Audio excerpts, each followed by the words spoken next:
It is the Practical Prayer Podcast pre-show on New Thought Media Network. And that's Bill over here and Carol over there. Hey. As we decided yesterday, we're on opposite sides of the moat. The moat is the Delaware River. Oh, yeah. Because there are people in New Jersey who will not go to Pennsylvania, and other people who think that the journey is way too harrowing to make it from Philadelphia to South Jersey. I don't get it, but... Having been on both sides of the fence, or of the Delaware... Of the moat. I get it. Yep. I get it, I lived in Philly. It seemed like Atlantic City was forever away. Wildwood was even further. Oh, yeah? Yeah, so now that I live here, and I like to stay on the edge of the ocean as close as I can possibly get for the moment. Yes. Atlantic City adjacent. Yeah. As the realtors would say. I'm not trying to go up, what is it, the Atlantic City Expressway all the way to Philly? All the way, oh my God, that's such a distance. All the way to Philly, you kidding? No, I'm not doing that. So. Every once in a while. I bet you make the trip every once in a while. The Odyssey. Yeah, it's got to be, it's got to be something real. Got to be a good reason. It's got to be. There you go.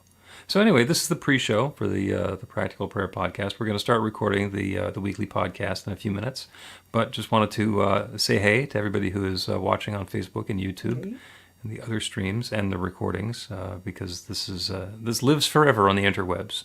And if you are interested in having us address a particular topic, or if you have a question, or if you would like us to do some prayer for you, you can contact us either through the chat now, or you can go to bethelight.com, be-the-light.com, and click on the Practical Prayer Podcast. There's a little response thing where you can send a message to us, and we will evaluate and talk about you in front of your back.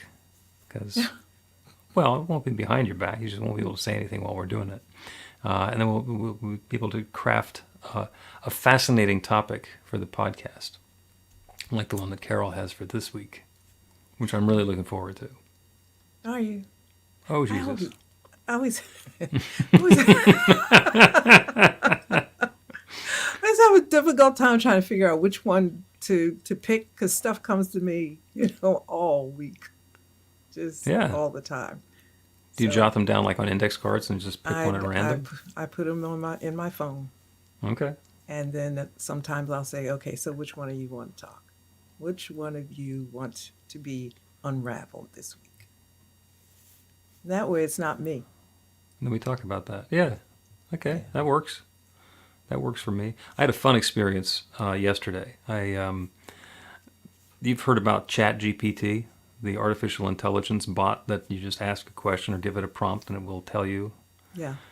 I asked it to explain spiritual mind treatment in easy to understand terms, and it did a really good job. Really? Yeah. And then I asked it for a 5-step practical prayer for prosperity. And it did, I would say, a very good job of giving me a self-help affirmation for prosperity and the acceptance, gratitude, and surrender steps that are involved in all of that. Did not have a spiritual component, but it's a robot for free on the web. So So you're going to have to instruct the robot. We're currently teaching a class on intuition. Mm-hmm. And I think that's one of the things that the robot is not going to get, is to be able to take disparate pieces of information and figure out something that's not previously known. Mm-hmm. We'll see. Then again, I'm like less than 24 hours into noodling with this technology. I know you'll get it. Yeah, well, already thinking that it might have put me out of a job, but I've been out of work before.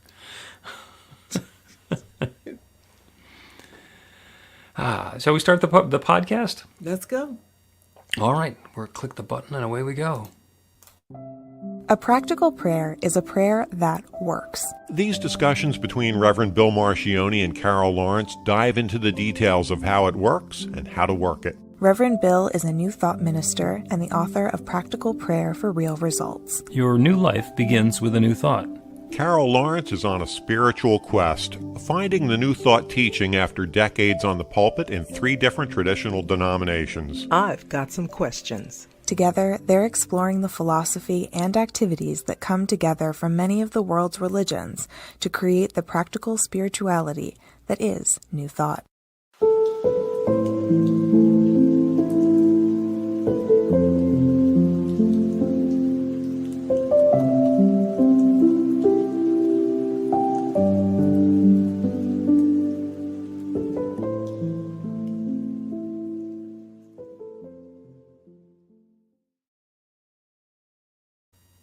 Welcome to the Practical Prayer Podcast. I'm Carol, here with Reverend Dr. Bill Marchiony on this side. We're over here, and you're over there. You're always to the east. Oh, that doesn't help me. Well, you live next to the ocean, so I don't know, need it. Yeah. That's that. I'm really looking That's how I forward to the find my way conversation home. today. Drive towards the ocean? As long as the ocean is on a certain side of me, I'll never be lost. That's one of the handy things about an ocean is you cannot drive too far east Right. if the ocean is to the east, because eventually you run out of dry ground. I'm really looking forward to the conversation today because you want to talk about Jesus and Jesus in New Thought terms. So Yes. you have a Yes. pretty strong background of Jesus from Jesus following terms. Yes. So explain what you were thinking about. My background or my concept or idea of Jesus, even when I was in the traditional Christian church, was always outside of the box, I'm told. Just always stretching the limits and going over and whatever. And that's not difficult to do. I mean, all you have to do is read a few books outside of the Bible and you'll get a bigger perspective of Jesus. But however, coming to New Thought,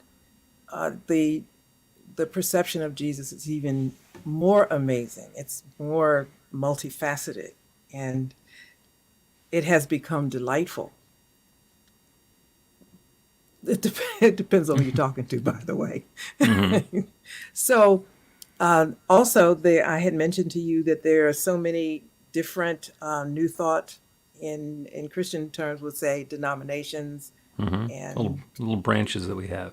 Yeah, and each of those branches, although it's like the umbrella of New Thought, and Ernest Holmes is at the baseline of it, everybody seems to maybe approach or embrace Jesus with a different intensity, I'll say. Yeah. And so that was a little bit difficult for me to figure out, but it's really neat. So I think it's so I wanted to ask you, from a religious science perspective, where Jesus is and what the general interest in terms of intensity, where does he fall? Does Jesus have a place of authority? Okay. I will start with that. I was going to start by talking about the different major branches of New Thought, but we'll do that later. And instead talk about Jesus as we look at him in New Thought, a lot of ways in general, but in religious science or science of mind, which is the one that Ernest Holmes founded, which is the one that I am officially trained in, is that instead of being our great exception, Jesus was our great example. And he was, as you have pointed out numerous times, he was a man, and he was also this Christ consciousness. So he embodied all of those high-minded, elevated spiritual aspects that we are all yearning for. And he didn't come along, as far as we're concerned, to say, I got it and you don't got it. He came along to say, I got it and you can have it too. And all you got to do is stop doing things the way that you're used to doing them and do things in a new and enlightened and higher perspective way, and you'll get the same sort of result or experience that Jesus got. So, when we say, there's God, and then there's Jesus as the Son of God, and then there's the rest of us, we are talking about separation. And in New Thought, in all of these unity teachings, we start with the belief that there's one, God sharing itself as all of its creation. That includes Jesus, that includes Carol.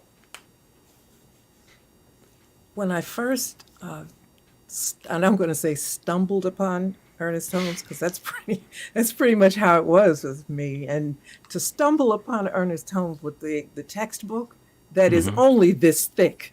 Oh, it's 600 and something pages. Yeah. Yeah, that thing is it's stumbling. But when I read just this one line, because I refused to read the summaries, that people have Oh, written so wonderfully. the Cliff Notes. Yeah, I wanted the straight. And the one thing that grabbed my attention was Jesus is not the great exception, but the great example. Hmm. And I'll never forget how many times I read that. I mean, right there, sort of the whole lesson for the day was over, because I just kept reading that over and over again, because I could not believe I found it. Yeah. I found something that resonated with me, and it was in a thick book. Once something's in a book and it's written, and so people think that that's it. But to know that it was actually something that people believed, and I wasn't weird, Hmm. that, and I wasn't being disrespectful, that Jesus is not the great exception. Certainly exceptional, Oh, yes, absolutely. Yeah. but something that you and I can be also. And that's right in the Bible, and Jesus says it himself. Oh, yeah. But Nobody it's believes him, but that's yeah, it's exactly what I was going to say. Nobody believes it, but it's there and it is to be believed. right. And I think if you don't believe that, the journey is much more difficult. If you can just kind of jump that first hurdle, Hmm. then your journey is going to be a little bit easier. Yeah. And the line that I'm thinking of, the passage in the Bible, is all this I do, you can do, and more. So, I mean, that doesn't seem really ambiguous. It doesn't seem like it's coded or anything. I'm sure it's possible to interpret that he didn't really mean everything that he did I could do, because I can't possibly do that because he's Jesus, the Son of God, and I'm this lowly sinner. But I, I don't think he said that. I think he said, all this I do, you can do, and more. Exactly. Exactly. And I think what you just said, that people say he was Jesus and whatever, that's like an excuse Hmm. or a way not to become. Because here I go with this. This is hard work. Hmm. It's some work to this, and it's okay. So because everything worth having takes a little bit of energy to do that, and this in particular takes energy because you're unraveling a belief that's been inside for a long time, and having the guts, the nerve to dare to think a little bit differently, add something on it. Maybe just to, let me see, let me just entertain this thought for a minute. And actually, nothing's going to happen to you if you do. It'll be okay, Right. you know. And my mom's Pentecostal, and my father was Methodist. And if you could imagine what dinner, in those days, you had dinner at 6 o'clock at the table every single day, no matter what. Yep. And dad was at this end and mom was at that end, and my sister and I were across from each other. And it was always a war going on, between the Methodist and the Pentecostal. And what is so funny about that is that they both are traditional Christian, orientations, Christian beliefs. Hmm. But they had, there were nuances of difference. Yep. And I used to think, I'm not getting in this, because if I ask the question that's on my mind right now, this place is going to blow up That's right. This would be crossfire. You get shot at from both sides. from both sides. And, more from the Pentecostal side, because they are serious. I mean, they are, they bring weapons to war. And and I say that with love and respect. But it's true. There's not a welcoming of free thought and thinking. And I think that's important, because we're born, we have a brain, and our brain wants to operate, I think. At least mine did. You know, Mm-hmm. you Yeah. tell me this, it's okay, but what about this? What about this? Yeah. No disrespect, but what about this? And Yeah. we have to As be not as afraid. as far as I'm concerned, there's no reason not to ask a question. If you think the question is going to be offensive to the person you're asking the question of, then what are they afraid of? They're afraid that they don't have an answer to your Right. question. Or they're afraid that they're going to be accused of something. There can be all sorts of reasons why people don't want to have questions asked, but it usually has more to do with the way that the question is asked and the person is being asked of. You were talking about finding stuff hidden in the 600 plus pages of the Science of Mind textbook. A friend of mine, by the way, has finished proofreading it and found 3 errors. So people have been at this for a while. If you want to get started with this teaching, with the Science of Mind textbook, the first 4, and they're not even chapters because it's before chapter 1.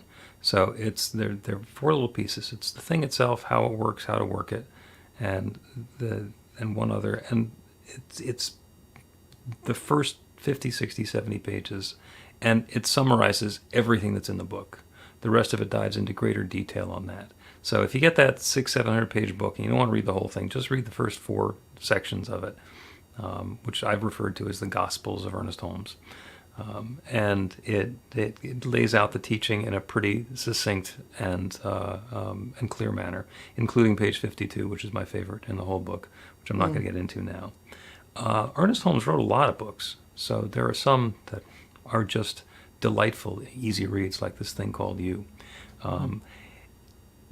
The other one that he wrote that is very emphatic and really clear about the teaching is How to Change Your Life. And that's actually the book that we use in our foundational class on New Thought, which is Beyond Limits, which, by the way, we're teaching another section on coming up in March. So, and it's an online class, so anybody anywhere can enroll with it as long as they're going to be awake at 7 p.m. Eastern Time on a Tuesday. And that's the Tuesday. well, you've taken this class before, so I knew I was off the hook for teaching it on a Tuesday. It's the same ideas presented in a different order, and it's not 700 pages long. It's 150, 200 pages long, and it's little digestible nuggets. But the idea is to get started with these ideas of how is it that I can take dominion over my experience and invite in something different and get out of my way, and then let that infinite creative power that creates everything create that for me.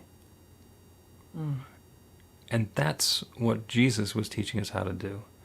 Let us take a break, because I want to talk about auras. You go, really? We'll do that in a minute. You can put practical prayer to work in your life, and Reverend Bill Marchiony can help. He is offering an online class that teaches you to create your own practical prayer in 5 weekly 1-hour sessions. The final hour brings your practical prayer together, anchored in live original music by a notable New Thought musician. Practical prayer is based on the most effective prayers found in religions and spiritual practices all over the world. Use it to deepen ever more fully into the truth of your spiritual nature. It's the core of a transformational spiritual practice that's simple, even if it's not always easy. Reverend Bill is also available for private spiritual counseling prayer sessions. Together, you'll lean into the challenges you've experienced in life and explore the transformation that's possible through practical prayer.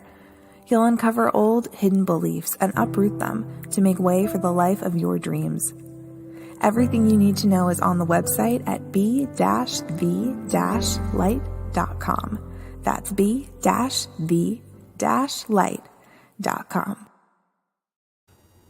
Welcome back to the Practical Prayer Podcast. I'm Carol, here with Reverend Dr. Bill Marchiony. We're talking about Jesus, and then we're going to talk about auras. Okay. And heard this fascinating talk 3 or 4 years ago, and it was at the Anton Retreat and Conference. And the presentation was about this young woman who had gotten basically a scholarship or internship or something to go to this village in northern India. and this is to do her studies of Ayurveda and yoga and their practices. And it happened to be a region where they're really finely clued in on a particular aura, and it's the spiritual aura. Apparently, there's different auras in around different parts of our bodies and different chakras and things. And there's one which is an aura of spiritual intensity. And the people in this little Indian Hindu village talk about Jesus a lot. And they don't talk about Jesus because he's the head of Christianity. They talk about Jesus because they remember when he was there, and he had the brightest aura of that they had ever seen. So, oh yeah, remember that guy Jesus? Wasn't he awesome? He had it going on. And it's simply perceiving that in a different way. So, and still noteworthy that, 2,000 years later, they're still talking about him, about the impact that he made. But they were seeing something that the rest of us understood but weren't seeing because we're not tuned into auras that way.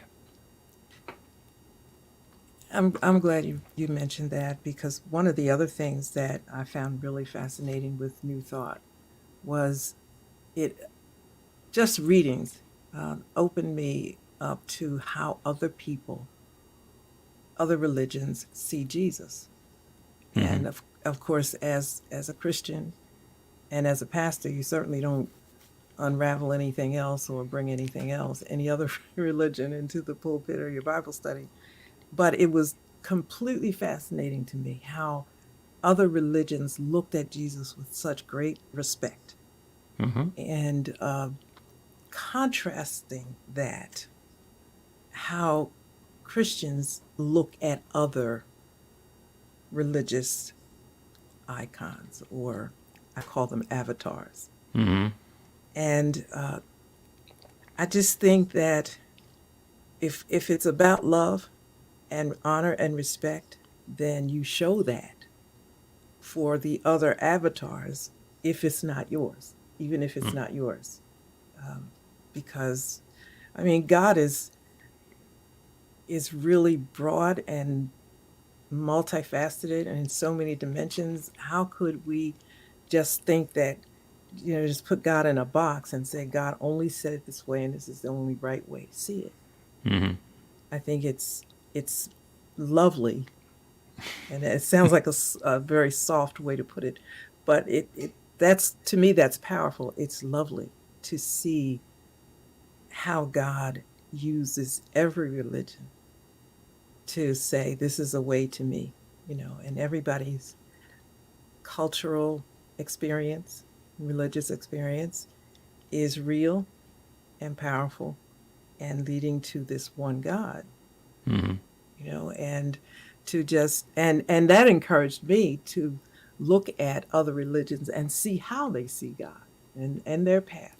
And rather than to see it in a controversial way, it's just lovely. Yeah. Oh, I agree. And there is such a tendency for us to divide stuff up and then fight about which side is right or wrong.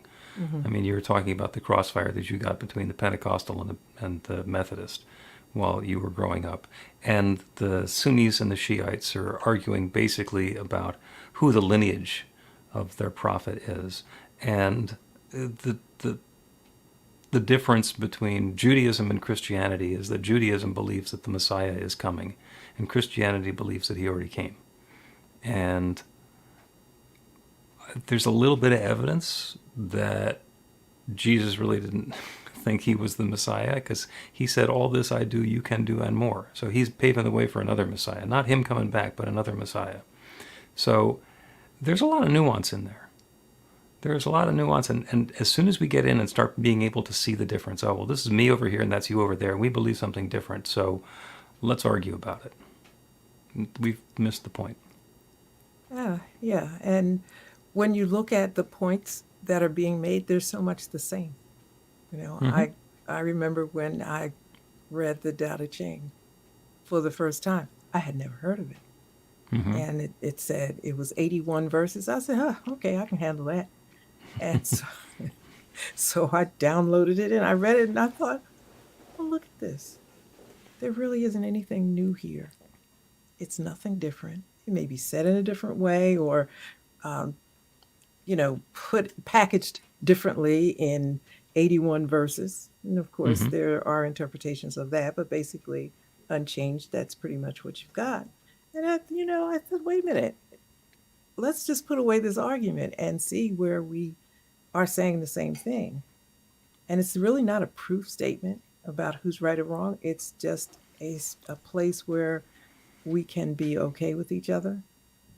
And that's kind of nice because then I can learn from you and see how you got there and what's that mean in your culture Yeah. and how can that help me or enhance where I am in the place that I live. And it's all about good. Yeah. All things work together for good. All That's things, true. not And there's just these something things. there's something valuable that comes from all of them. As we've Hmm. said before, you love like Jesus, and meditate like Buddha, and pray like Muhammad, and believe like Moses, and maybe explain like Wayne Dyer. When in fact, all of these avatars did all of those things. Yeah, And wow, just yeah, look at how they complemented each other or still complement each other. yeah. And there are practices and perspectives that all of the different teachings have that I think wind up being really, really valuable. You don't have to choose one. And you can choose the new combination. I refer to New Thought as the greatest hits of the world's religions because we were able to borrow the stuff that really works and focus on that and dispense with the things that don't particularly serve us. We take guidance. The practical prayer is the same formula that all religions use in their most effective prayers, and you can find examples of it in Scripture, as we talk about in the class. And you can learn what the formula is, and then do the prayer, and then make it work for you. Hmm. This is not rocket surgery. This works. And if you get fulfillment by reading Neville or Joel Goldsmith or Don Miguel Ruiz, great. All paths lead to the top of the same mountain. And doesn't we get into such a tendency to argue about my path is better? I'm higher up than you are. It doesn't make any difference.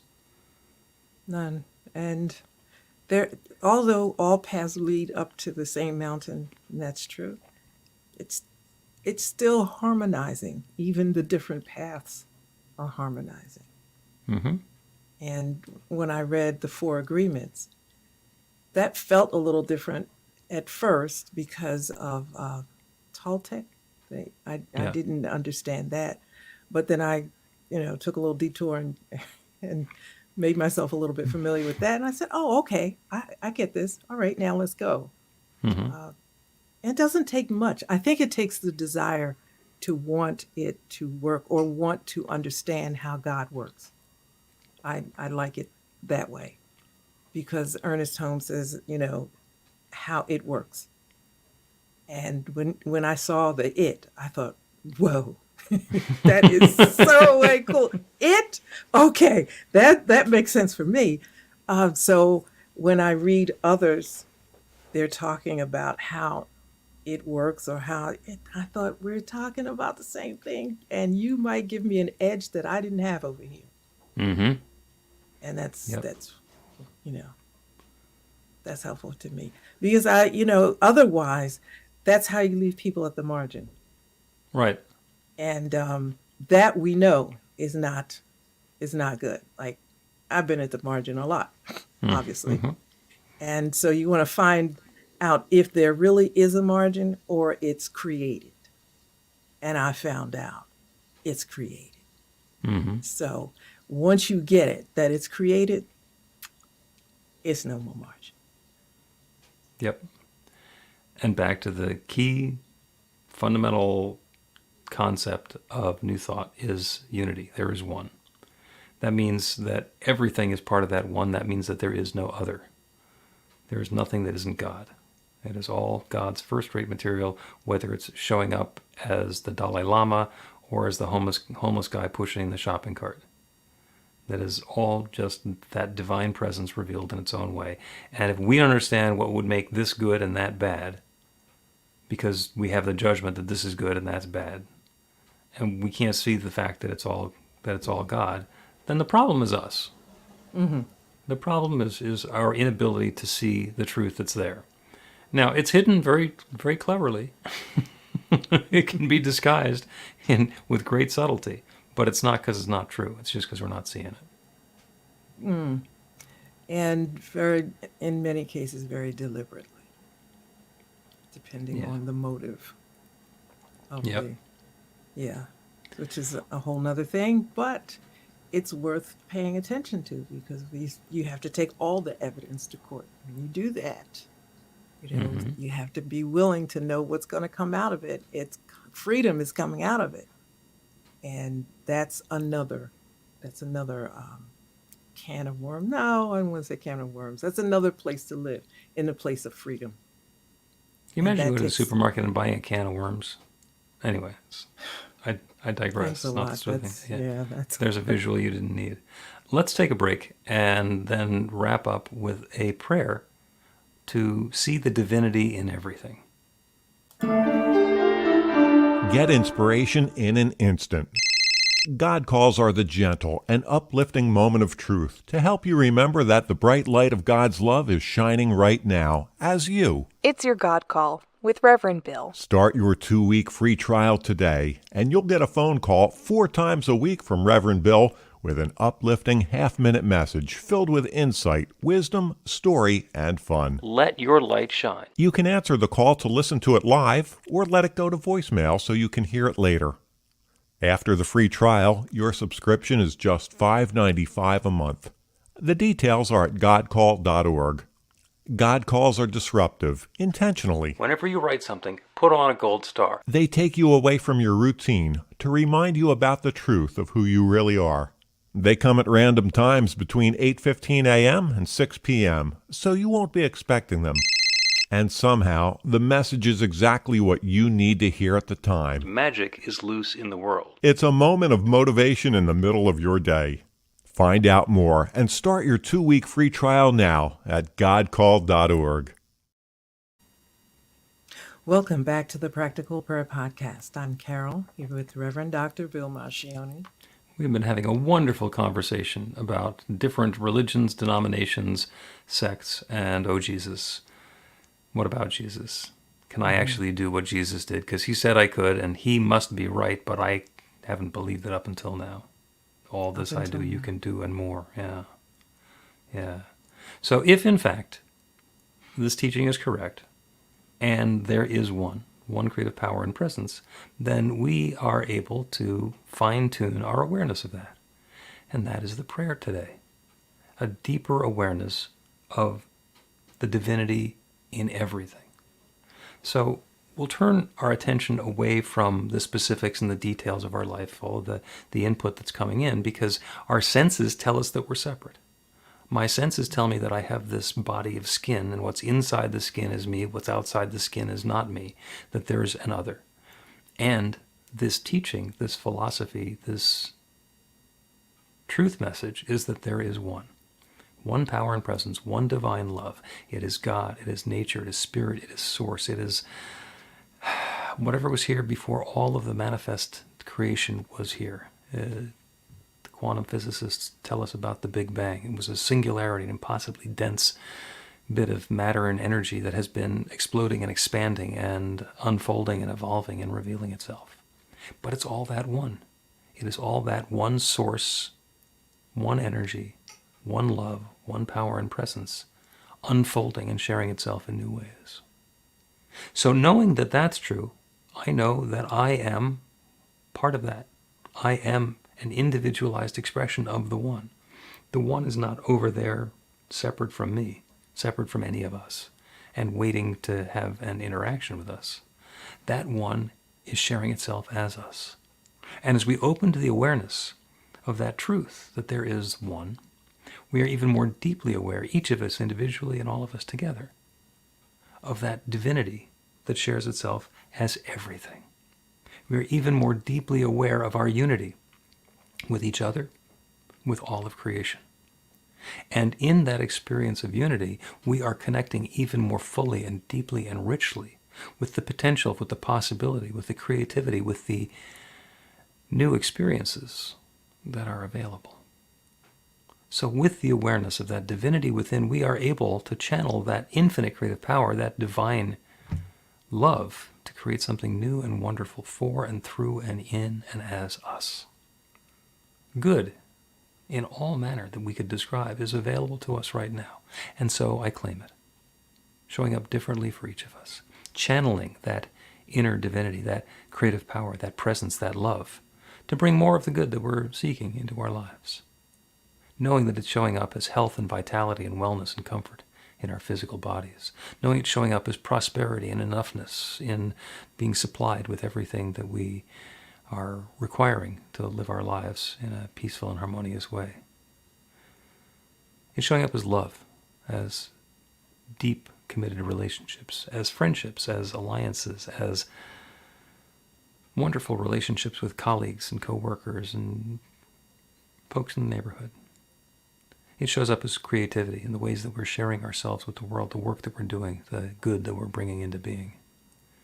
And it shows up as a deepening of our spiritual awareness. That absolute sure knowing that that one creative power and presence that is everything, that is everyone, that is everywhere, is me, is each of us, right here and right now and always. And there is no power that stands in the way of this. There is no other force or presence that can block this. As we open to the awareness of the goodness shows up, and love unfolds more deeply, more richly, more sweetly, more joyously, for each and for all. And I'm grateful for it. I'm grateful for the stories we get to tell, the experiences we get to have, the oneness that we get to resonate with, and the light that we get to shine. And so with gratitude for all of this good, I speak this word, and I release it into that creative law that creates everything. And I know it's now creating this.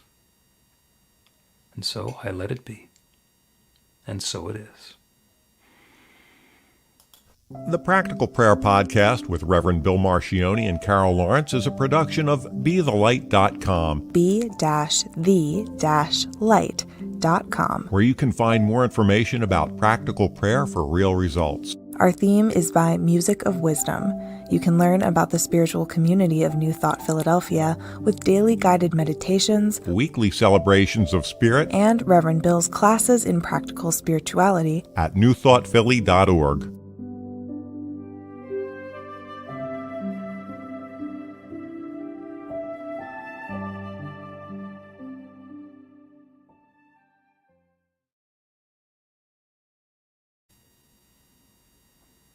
That was quite a conversation. Yes, it was. Yes, it was. This is the Practical Prayer Podcast post show on New Thought Media Network. Now, let me tell you what happened while we were talking. All right. We started out talking about Jesus. Mm-hmm. And we were going in a good, what's comfortable for me. Mm-hmm. And then you said, okay, so let's take a break and we'll come back and talk about auras. I thought, well, now we're going to take a, now we are. Okay, usually we will go off on rabbit trails and we'll just go, right? I said, oh, now we're going to announce the rabbit trail we're going on. It was just funny to me when. And it turned out it wasn't a rabbit trail because it was Jesus's auras. It wasn't. But I just laughed because I immediately thought about what I was telling you about, I just kind of think, what are you, in a straight line. Right. And I jump all over the place. Yeah. And I thought, I told him before how that made me go crazy. And so now and once I said it, I felt like I was opening myself up to being able to do that. And we're just, since then I just been flowing with whatever happens, right? I said, but this time we're talking about Jesus. All right, let's go. Okay. But then I closed the loop on it. So I what? I don't get upset. I detoured, but I did so with a sensitivity towards what makes Carol crazy. Although I didn't tell you ahead of time that it was not going to be a crazy making detour. So no, you didn't. I just thought, you know what? just like learn to go with this flow. Let's see where this is going. Well, you got a great poker face because I couldn't tell that you were going to go crazy Oh no. just by looking at you. I Oh, kind no, of I'm figured not- that you would when I thought of that. Yeah, that was, and right away, when you say something, right away, my idea of what an aura is and the conversation about that kind of came in. I thought, how's this supposed to work? Okay, well, listen, your idea, you go with it. Yep. And I myself don't see auras. I'm getting better at sensing and feeling people's energy, but I don't see auras. There are other people who see them really clearly. So I don't know what that means. I don't either. I mean, maybe there's a lot of things that people experience that I haven't, and I just assume, well, maybe I'll be higher on the spirituality spectrum tomorrow and I'll see something, something else will come to me. But I rest in what I do, what happens for me. I'm good with that. Yeah. Well, part of our spiritual growth is surrender and forgiveness. And if you need to go to confession to do any of those, then go. But you don't have to. You can do surrender and forgiveness without going to confession. So there's different techniques for everybody. I have a whole family full of Reiki practitioners, and they send and recalibrate and balance each other's energy out. And have at it. Have a nice time. That's great. I don't do Reiki, but I get my own very good results doing practical prayer, which I'm pretty sure is using the same energy. I'm glad you said that, and we probably should make a note of this for an upcoming episode. Okay.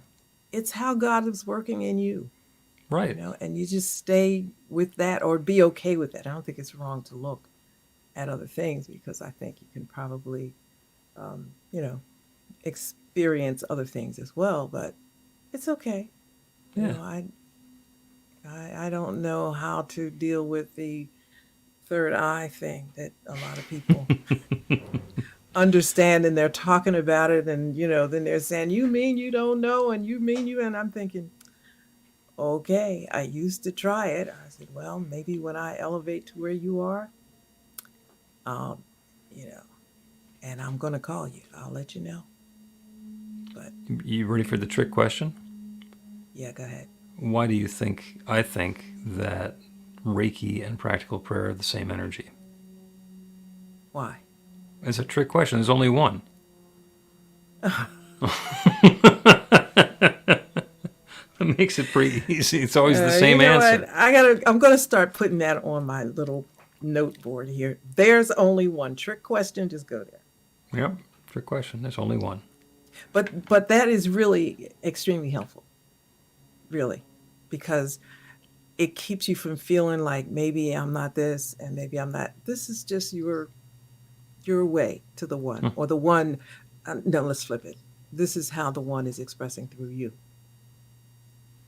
Right? Absolutely. Absolutely. Mark Nepo wrote a wonderful book called 7,000 Ways to Listen, which is because there are 7,000 different languages that humans speak in various forms and dialects. Do you think there's a message that only works in one of them?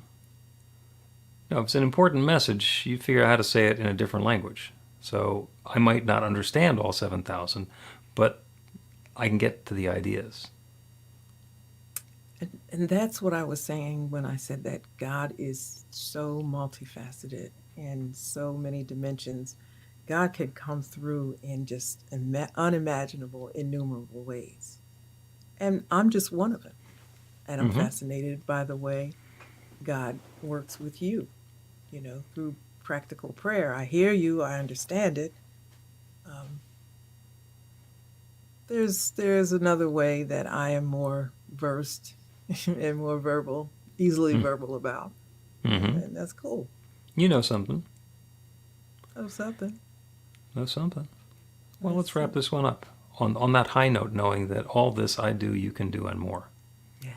And that applies to everybody. Excellent. See ya.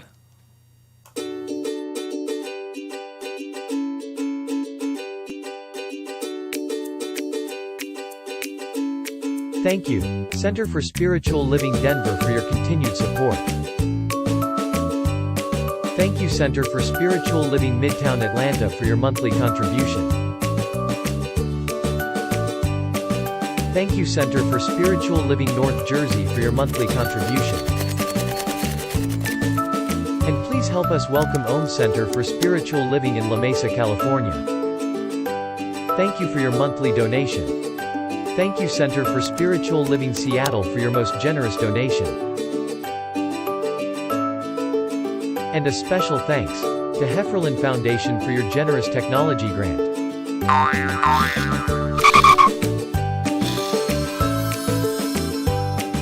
And Suze Ajit, thank you for your very generous donation.